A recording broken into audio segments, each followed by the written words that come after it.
আমি তোমাকে সেই অঙ্ক শেখাবো কেন? কারণ এই গোটা হারেমে একমাত্র আমিই পারি আপনাকে এক ফিরতি অঙ্ক দিতে। হরে কৃষ্ণ হরে কৃষ্ণ কৃষ্ণ কৃষ্ণ হরে হরে হরে রাম। সচি, বিশ্বম্ভরের জীবনে এটাই প্রথম শোক। তার দাদামশাইকে সে কিছুতেই ভুলতে পারছে না। তাকে ভোলাতে হবে সচি, তাকে স্বাভাবিক করতে হবে। হ্যাঁ সচি, দেখো ও বড় ভাবুক ছেলে।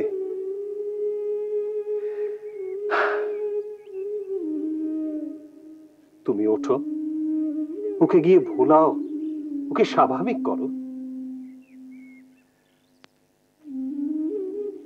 ওঠো সচি, বেলপুকুরিয়ার বাড়িতে গিয়ে তোমার মাকে সান্ত্বনা দাও।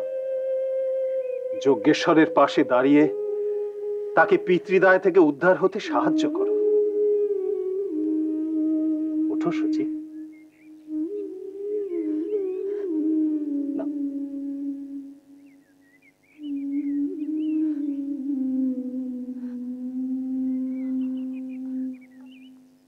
আমার নিমাই কোথায়? সে দাওয়ায় পুঁথি নিয়ে বসেছে, কিন্তু বড়ই অন্যমনস্ক। সচি, তুমি যাও, ওকে এ কথায় সে কথায় একটু ভুলিয়ে দাও, ওকে আবার শক্ত করে তোলো।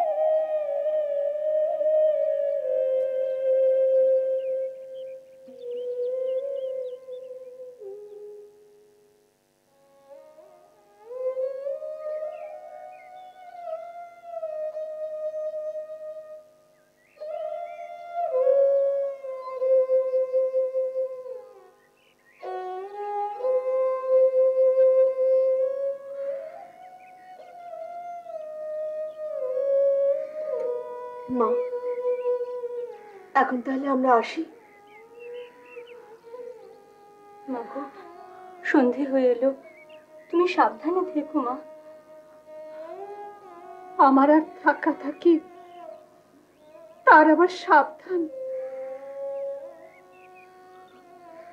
ওসব কথা বললে কি হয় মা? এখন থেকে তুমি আমাদের বাবা, তুমি আমাদের মা। এখন থেকে তুমি তো আমাদের সব মা। মা, আমি একদিন রোজ সকালবেলা এসে সারা দিন তোমার কাছে থাকবো, তোমার কোনো চিন্তা নেই মা। আমার সব ভাবনা, সব চিন্তা তোদের বাবার সঙ্গে চলে গেছে মা। তোরা ব্যস্ত হোস না, মন দিয়ে নিজে নিজের সংসার কর। তাহলে তুমিও নিজের সংসার করো। আমার সংসারে এখন সংসার ভাই। কেন সংসার কেন? ভাইরে, 9 বছর বয়সে আমার বিয়ে হয়েছিল। 13 বছর বয়সে মা বাবা সবাইকে ছেড়ে তোর দাদুকে নিয়ে গড়ে উঠেছিল আমার সংসার।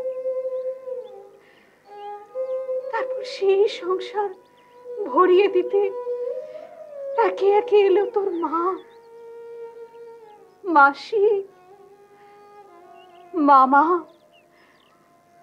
সব শেষে এলো লোকনাথ। কিন্তু আমার ভাগ্য দোষে সব শ্মশান করে দিয়ে সে চলে গেল। শ্মশান কেন হবে দিদিমা? দাদামশাই তো বলতেন, দাদা ও লোকনাথ দাদা আমাদের বংশের মুখ উজ্জ্বল করেছে। ওসব শাস্ত্রীর কথা বলে নিজের মনকে যে বোঝাতে পারি না ভাই। আমি তোমাকে বুঝিয়ে দেবো। বেশ ভাই, আমি তোমার কাছেই সব বুঝে নেব। হ্যাঁ, শোক মুছে ফেলো। আমি অনেক ভেবে দেখেছি, শোক একটা ভ্রান্তি। বিয়োগ ব্যথাই যদি শোকের কারণ হয়, তাহলে বিয়োগের পরিমাণ যত বাড়বে শোকও ততই বাড়া উচিত। কিন্তু কই, তা তো হয় না।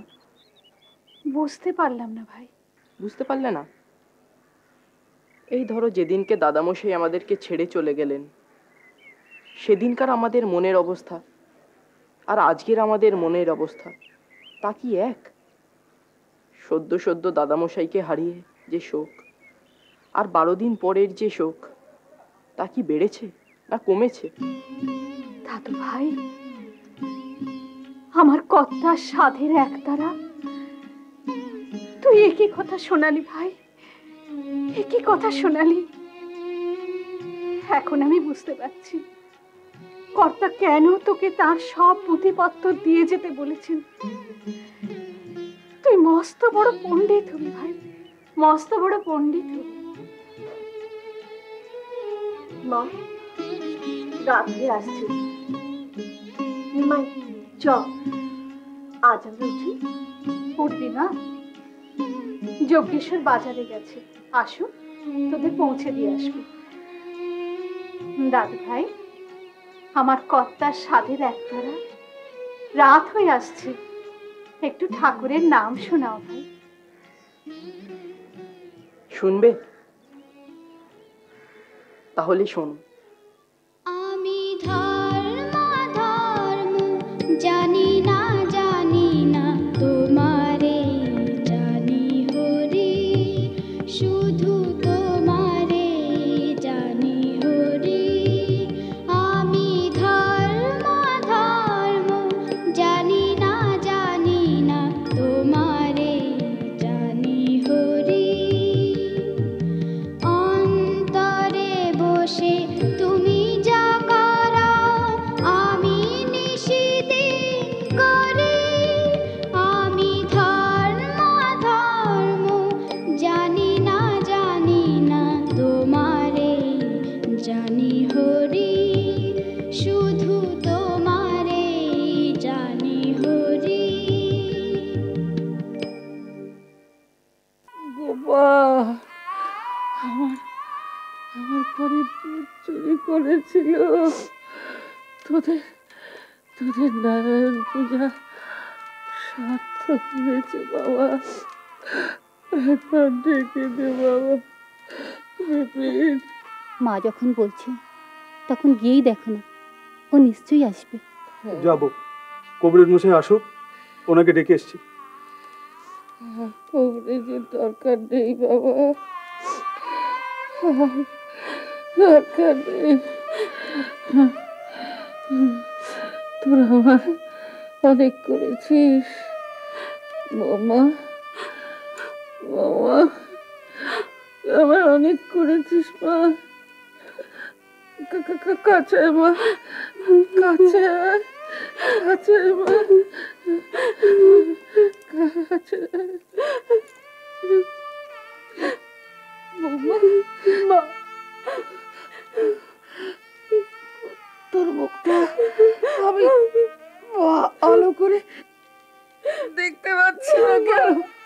কেন দেখতে পাচ্ছি না? আমার আমার হাতটা তোর মাথার উপরে রাখ না মা, রাখ। মাগো, তোকে আমি অনেক হেনস্থা করেছি। তুই আমার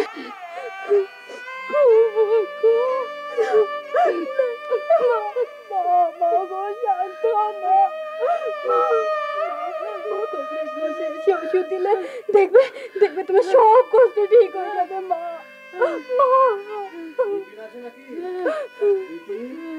ওই ওই কবরেজ বসে এসছে, আমি যাচ্ছি।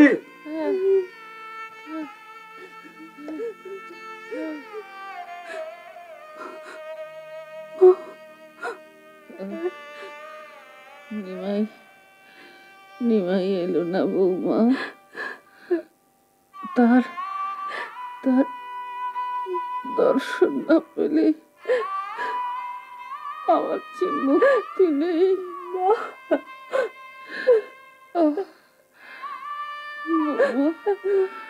যদি তার আসার আগে আমি মরে যাই, তুই তুই তাকে বলো তার হাতটা আমার মাথায় যেন রাখে। বলবো মা, বলবো। তার মায়ের চুলোটা নিয়ে আমার মাথায় তুমি দিয়ে দেবে।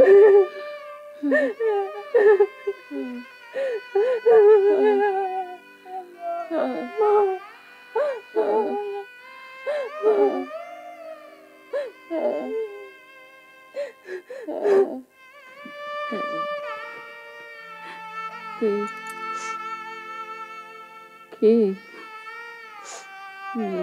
নিমাই? না মা, আমি মুরারি। মা, মা কবরেজ বসে এসছে মা। কবরেজ বসে? আর ওষুধ লাগবে না বাবা, আমি এবার মরবো। মরে তো সবাই যাবে, তবু ভগবানের দেওয়া প্রাণ তাকে তো ধরে রাখতেই হবে মা। খুব কষ্ট হচ্ছে বাবা, খুব কষ্ট, বুকটার মধ্যে চেপে বসেছে। আচ্ছা আচ্ছা, এই এই আমি ওষুধ দিচ্ছি, এই এই আমি ওষুধ দিচ্ছি, সব সব ঠিক হয়ে যাবে, সব ব্যথা কমে যাবে। এই বৌমা, এই ওষুধটা একটু একটু তৈরি করে দাও না, একটু দাও। হ্যাঁ,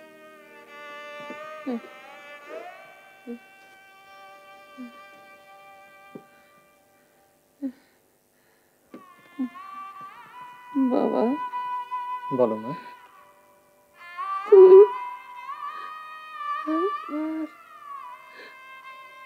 নিমাইকে ডাকো না। নিমাইকে? সে তো মানুষ নয়, ভগবান। ভগবান? তুমি জানলে কেমন করে? তাছাড়া বামুনরা যখন আমাদের বাড়িতে পুজো করা নিয়ে ঘট পাকিয়েছিল, তখন তো নিমাই আমাদের বাড়িতে এসে প্রসাদ খেয়েছিল। কিন্তু নিমাই তো তখন নিতান্ত শিশু ছিল। হ্যাঁ, তারপর থেকে তো অভাবে বিপদে নিমাই সব সময় আমাদের পাশে এসে দাঁড়ায়। তাই তো মা ওকে খুব ভালোবাসে।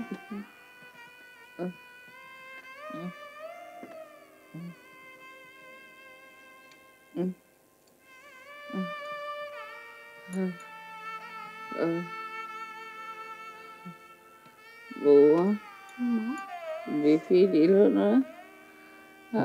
হ্যাঁ মা, বিপিনকে আমি একটু ওষুধ আনতে পাঠিয়েছি, ও এক্ষুনি এসে যাবে।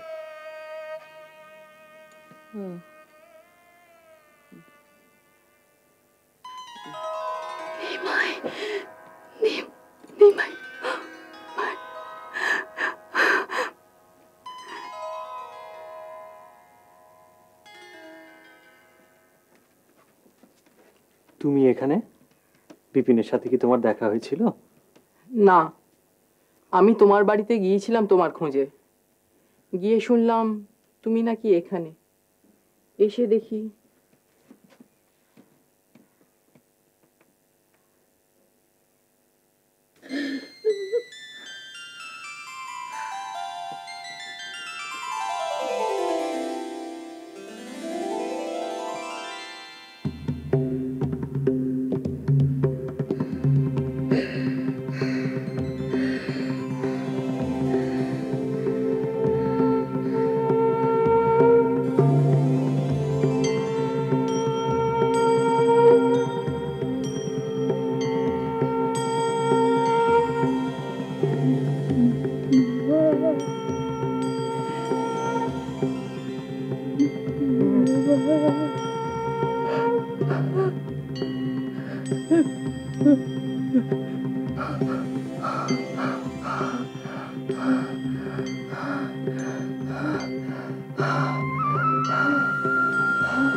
বিশ্বম্ভর, একবার এদিকে এসো তো বাবা।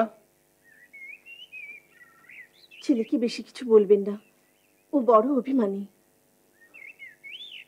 শুধু অভিমানী নয়, সময়ের বেড়া ভেঙে বিশ্বম্ভর বহু দূর এগিয়ে যাচ্ছে। আমার মন বলছে আমাদের সন্তান একটা নতুন যুগের প্রবর্তন করবে। সে যা খুশি করুক, আমার প্রার্থনা ও যেন সংসারী হয়। বাবা,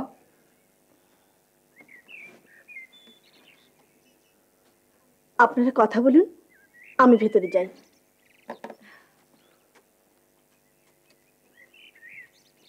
বিশ্বম্ভর, দেখো বাবা, তুমি যা করো হয়তো ঠিকই করো, তবু বলি আমরা তো একটা সমাজে বাস করি। ঠিক হোক বেঠিক হোক, সে সমাজের একটা ব্যবস্থা আছে, বিধান আছে।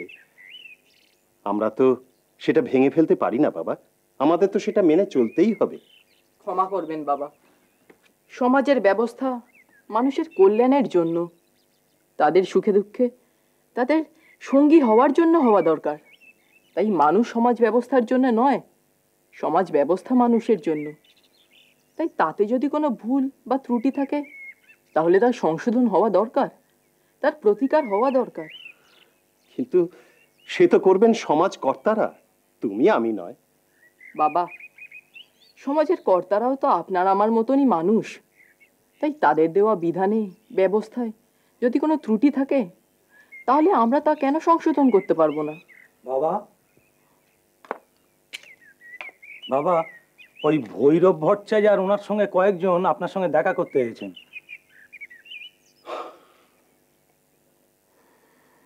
ওই দেখো, জানি কি বলতে এসেছেন। ডাক, ওদের এখানেই ডাক।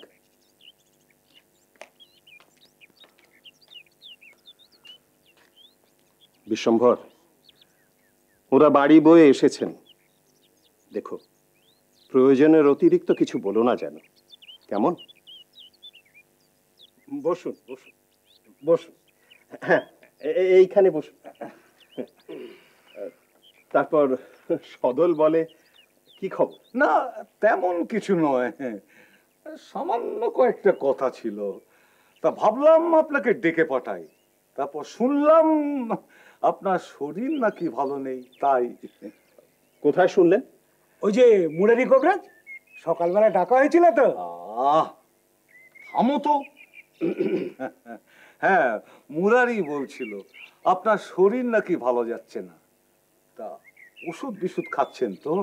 হ্যাঁ, শরীরটা বিশেষ ভালো নেই। যাক, বলুন কি বলতে এসেছেন? হ্যাঁ হ্যাঁ, এই বলি, নিমাই বাবাজি, তুমি আজ চলে যাবে না? হ্যাঁ যাব, একটু পরে যাব। আগে শুনি আপনারা কি বলতে এসেছেন। হ্যাঁ হ্যাঁ, শোনো, মানে বিষয়টা যখন এই তোমাকে নিয়েই। আমাকে নিয়েই? হ্যাঁ, তোমাকে নিয়েই কথা। থামো তো, থামবে। কে কথা বলবে, তোমরা না আমি?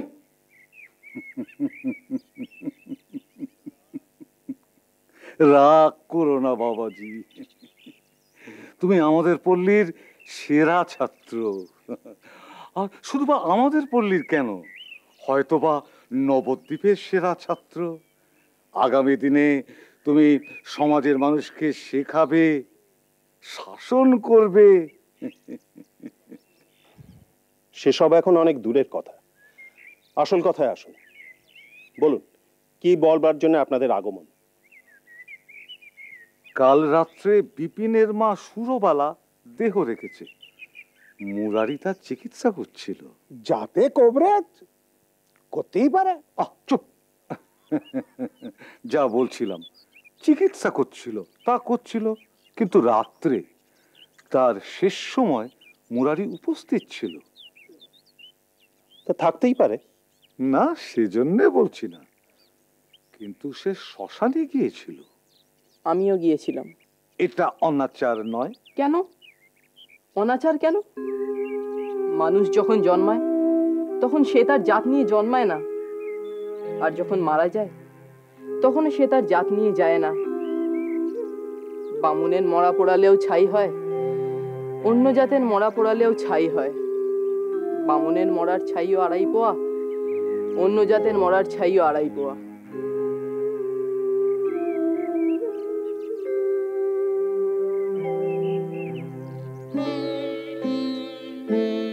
ছেলে মানুষ,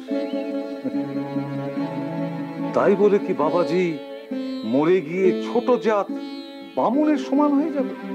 হ্যাঁ, হয়ে যাবে। আত্মা দেহ ত্যাগ করলে দেহি মৃত হয়, তখন আত্মার কি হয়?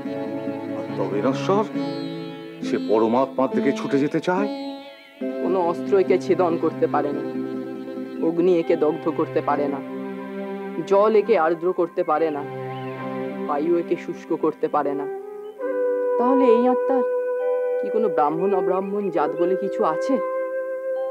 তাই যদি না থাকে, তাহলে মানব শরীরে যেটা আসল তার আত্মা, তারই যদি জাত না থাকে, তাহলে তার আশ্রয়ে যে মানব দেহ, তার জাত থাকে কি করে?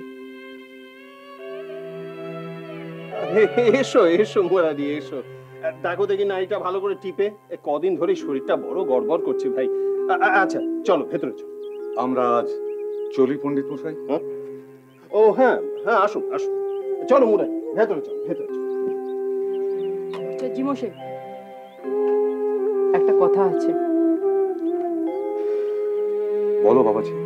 আপনারা যারা সমাজের কর্তা, তাদের সকলেরই মা, বাবা, ভাই, বোন, আত্মীয় পরিজন আছে। তাদের বিয়োগ ঘটলে আপনাদের যেমন ব্যথা লাগে, বিপিনেরও ঠিক তেমনই ব্যথা লেগেছে। এই ব্যথার ওপর ওকে যেন আর কোনো ব্যথা দেবেন না ভট্টাচার্য মশাই, সেটা ঘোর অধর্ম হবে, পাপ হবে।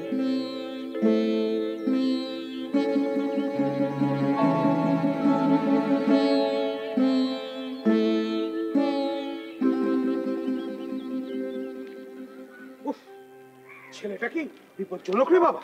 হ্যাঁ, আমার মতন একটা পণ্ডিত একেবারে চুপ করো পণ্ডিত, চুপ করো। দেখলি দেখলি ভৈরব ভট্টাচার্য আমাকে পণ্ডিত বলছে। হ্যাঁ, রতনে রতন চেনে। ওই টুকুরা ছেলে আমাদের সবাইকে একেবারে বোকা বানিয়ে দিলে। তোমরা চুপ করবে? চুপ করলেই তোমার লজ্জা ঘুচবে না রাগ কমবে? রাগ নয়, বিস্ময়। বিস্ময়? হ্যাঁ, ওই ছেলে যদি বেঁচে পড়তে থাকে তাহলে দেশের মুখ একদিন উজ্জ্বল করবে। বাহ, চমৎকার বলেছ বিশ্বম্ভর। তোমাকে যত দেখি অবাক হয়ে যাই। আজ সকালে ব্রাহ্মণ পণ্ডিতদের তুমি আত্মাতত্ত্ব, দেহতত্ত্ব এমন সুন্দরভাবে বোঝালে, আমি নিজেও বোধহয় তা পারতাম না। সবই আপনাদের আশীর্বাদ বাবা, ভগবানের করুণা। আচ্ছা বাবা, এই পণ্ডিতেরাও তো বেদ, বেদান্ত, গীতা, ভাগবত পড়েছেন? সমগ্রভাবে না হলেও কিছু নিশ্চয়ই পড়েছেন। তাহলে এরা পিছিয়ে পড়া নিচু জাতের মানুষদের এরকম ছোটভাবে দেখে কেন? এদের উপর পীড়ন, অত্যাচার করে এরা কি যেন একটা আনন্দ পায়, কিন্তু কেন বাবা? সেটা ওরাই জানেন। অথচ দেখুন, এরাই সমাজের মাথা, রাজশক্তি পর্যন্ত এদের উপর নির্ভরশীল।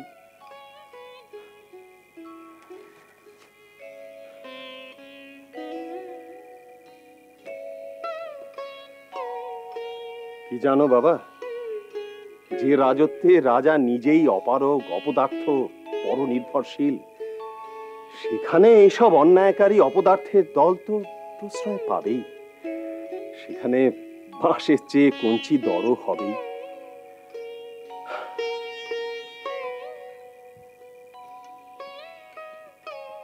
তুমি ওসব নিয়ে ভেবো না বাবা। এখন পঠন পাঠনই তোমার একমাত্র কর্তব্য। কিন্তু বাবা, পঠন পাঠন কিসের জন্য?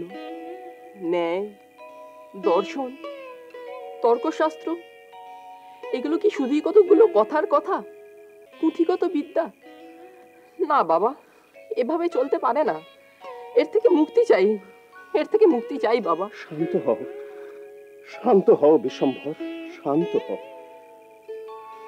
ঈশ্বরকে ডাকো, তিনিই তোমায় নিশ্চয়ই পথ বলে দেবেন।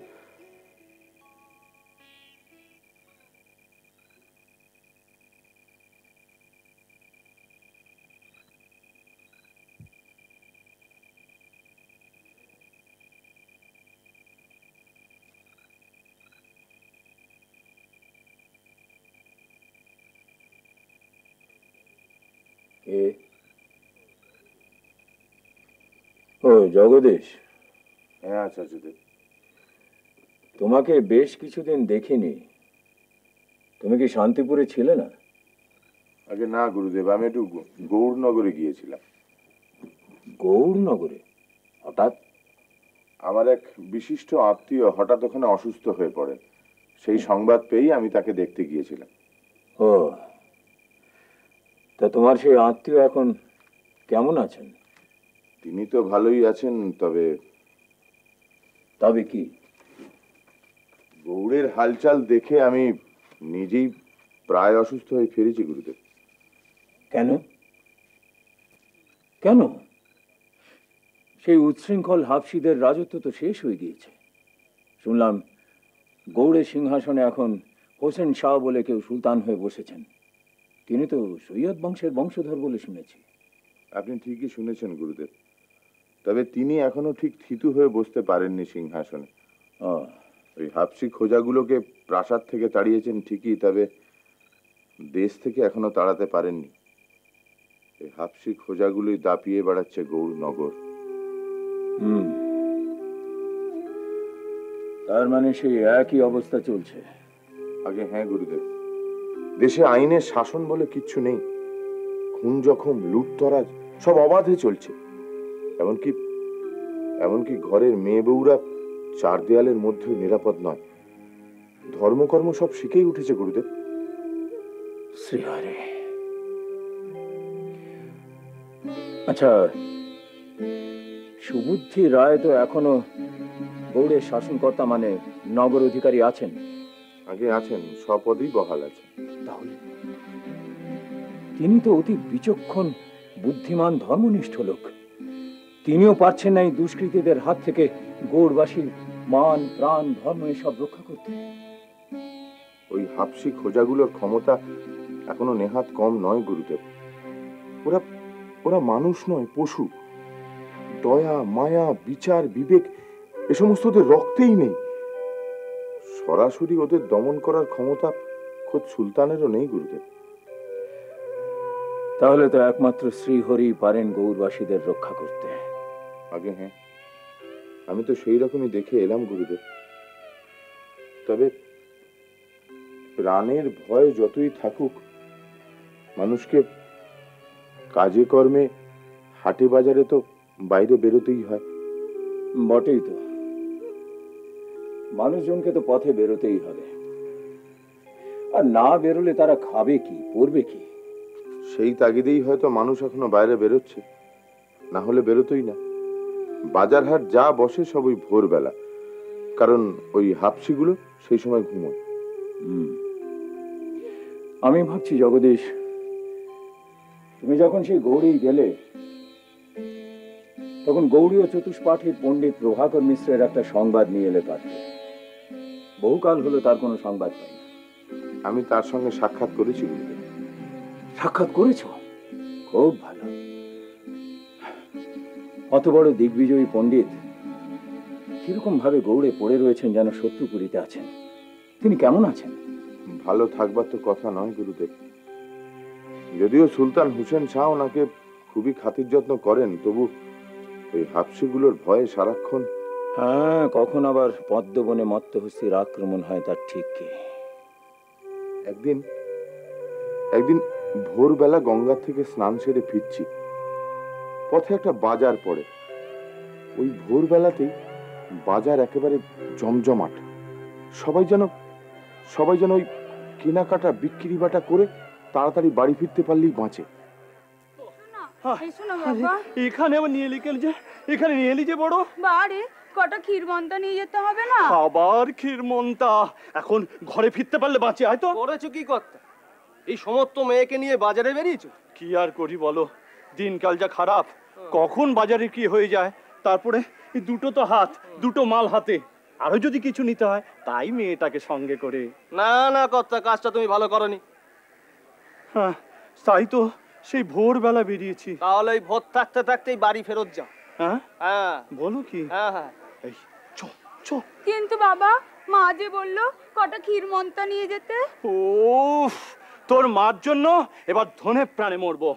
ভাত জোগাড় করতে প্রাণান্ত, আবার ক্ষীরমন্তা চাই। কিন্তু মা যখন বলেছিল তখন তুমিও তো বলেছিলে যে তুমি ক্ষীরমন্তা নিয়ে যাবে। সাধে কি আর বলেছি? যাকগে যাক, পরিবারকে যখন কথা দিয়েছো তখন নয় দুটো ক্ষীরমন্তা নিয়ে যাও। আরে বুটিরাম, এই 2 ঘন্টা ক্ষীরমন্তা এখানে দিয়ে যা তো। শোনো, বেরিয়েছো, আর কিন্তু মেয়েকে নিয়ে কখনো বাজারে এসো না। জানোয়ারগুলোকে কখনো বিশ্বাস করো না, কখন এসে হানা দেবে তা ঠিক কি। এই নাও মা, যা। এবার ক্ষীরমন্তা পেলি তো?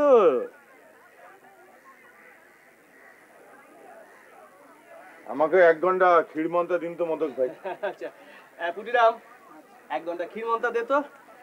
তা খাবেন না নিয়ে যাবে? নিয়ে যাও। আচ্ছা আচ্ছা, তাহলে বাবা ওই হাড়ির মধ্যে করে দিস। ঠাকুর কি এখানে নতুন? ঠাকুর কি করে বুঝলেন আমি বামুন? আরে বাবা, উর্নির ফাঁক দিয়ে পৈতেটাই তো বলে দিচ্ছে। ডাকুন, ওটা ভালো করে ঢেকে রাখুন, বলা তো যায় না ওই শয়তানগুলো কখন এখানে এসে পড়ে। হাবশিগুলো চোখে পড়লে ওই পৈতের জন্যই কিন্তু জীবনখানা যাবে। হ্যাঁ দে বাবা দে।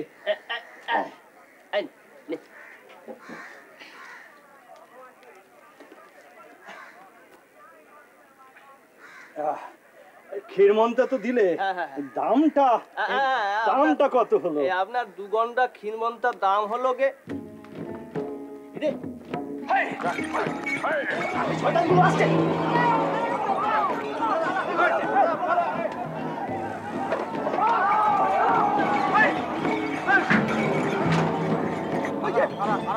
যাদের জন্য 7 সকালে বাজার খুলে বসে থাকতে হয়েছে, হাবশিগুলো আসছে। কি করি বাবা, কি হবে এখন? কি করি বল, কোথায় তোকে নিয়ে পালাই বল? পালিয়ে বাঁচতে পারবে না, তোমরা এক কাজ করো, ঘরের ঘরে গিয়ে লুকিয়ে থাকো। চাও চাও ওই তোরের থলিটাকে উনুনের তলায় সেদিয়েছিস তো, আর তোমরা দাঁড়িয়ে আছো কেন? চাও এদের দুজনকে ঘরের ঘরে একটা বস্তা করে চাপা দিয়ে দিস। চাও চাও। ঠিক আছে, চল চল। মেয়ে তাহলে যাই, অত লোকের জায়গা হবে না ভাড়ার ঘরে। তুমি বরং এক কাজ করো, বইতে থাকে লুকো, লুকো বইতে থাকে, যদি প্রাণে বাঁচতে দাও বইতে থাকে তাকে গোছো।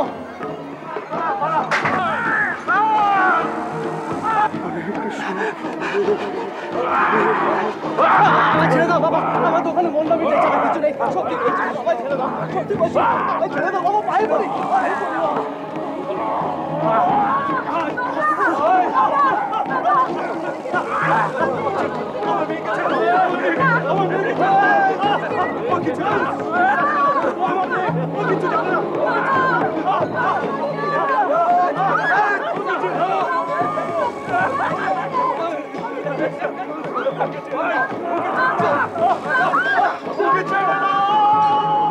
ওকে ছেড়ে দাও। ওরে ওই দেখো দেখো, আমার মেয়েকে ওরা ধরে নিয়ে যাচ্ছে। কে আছো? ওকে বাঁচাও, আমার মেয়েকে, আমার মেয়ে।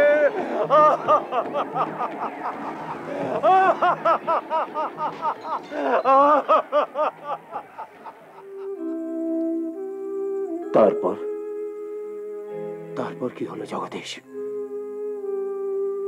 কি আর হবে প্রভু, নিজের মেয়েকে চোখের সামনে লুট হতে দেখলে কোন বাপই বা ঠিক থাকতে পারে?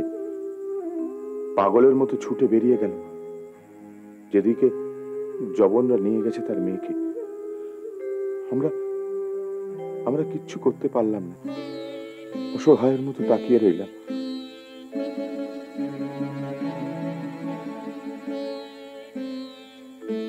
সকাল গড়িয়ে দুপুর হলো।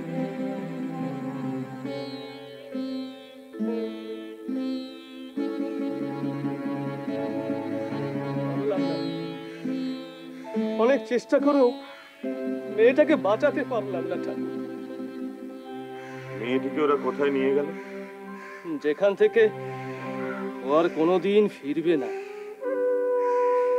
কাল সকালে হয়তো ওর মরা দেহটা নদীর জলে ভেসে উঠবে। ঠাকুর, এ তুমি আমায় কোথায় নিয়ে এলে ঠাকুর? নরকে ঠাকুর, নরকে। লোকে লোকে মরে নরকে যায়, আর আমরা জ্যান্ত অবস্থায় নরকে আছি। এর কি কোনো প্রতিকার নেই? এর প্রতিকার করবে ঠাকুর? কেন? তোমাদের সুলতান হুসেন শাহ শুনেছি ইমানদার। সুলতানের কোনো ক্ষমতাই নেই এই হাবশিগুলোকে শায়েস্তা করার। তোমাদের নগরপাল সুবুদ্ধি রায়, তিনি কি অন্ধ হয়ে আছে? সুলতানেরই ক্ষমতা নেই, নগরপাল কি করবে? কতদিন এভাবে চলবে? এভাবেই তো বেঁচে আছি দিনের পর দিন। সুলতান জালালউদ্দিনকে খুন করে যেদিন থেকে ওই হাবশি বারবাক এই গৌড়ে হাবশি রাজত্ব পত্তন করেছে, সেদিন থেকে তো এমনটাই চলছে ঠাকুর। একটা শয়তান আরেকটা শয়তানকে খুন করে সুলতান হয়, আর আমাদেরও দুঃখের দিন শেষ হয় না ঠাকুর। কিন্তু হাবশিদের রাজত্ব তো আর নেই, ওদের শেষ সুলতান শামসুদ্দিন। হ্যাঁ ও ঠাকুর, ওর চেহারাটা মনে করলে আজও ভয়ে গায়ে কাঁটা দিয়ে ওঠে। এমন রাক্ষসের মতো দেখতে, এমনি তার চালচলন। সেটাকে খুন করে তার উজির হুসেন খাঁ এখানে সুলতান হলো। কিন্তু হলে কি হবে, সেই হাবশিগুলো এখনো সমানে দাপট দেখেই যাচ্ছে। হ্যাঁ, আমাদেরও এভাবেই দিন কাটছে। আমরা শুধু দেহেই বেঁচে আছি ঠাকুর, মরমে মরে আছি। মনে শান্তি নেই, চোখে ঘুম নেই। কিন্তু সুলতান হুসেন শাহ, উজির পুরন্দর খাঁ, নগরপাল সুবুদ্ধি রায়, আর এমন বুকের পাটা আছে ঠাকুর এই খোঁজা কৃতদাসগুলোর হাত থেকে আমাদের উদ্ধার করবে? ঈশ্বর আছেন, তিনিই রক্ষা করবেন। হ্যাঁ ঠাকুর, ঠাকুর সেই ভরসাতেই তো বেঁচে আছি এতদিন, কিন্তু জানি না আর কতদিন বেঁচে থাকতে পারবো। হরে কৃষ্ণ হরে কৃষ্ণ কৃষ্ণ কৃষ্ণ হরে হরে হরে রাম হরে হরে। হে প্রভু, এখনো কি তোমার সময় হয়নি প্রভু? নেমে এসো প্রভু, নেমে এসো। অত্যাচারিত, নিপীড়িত, লাঞ্ছিত মানবতার উদ্ধারের জন্য আবার অবতীর্ণ হও প্রভু। নেমে এসো প্রভু। হরে রাম।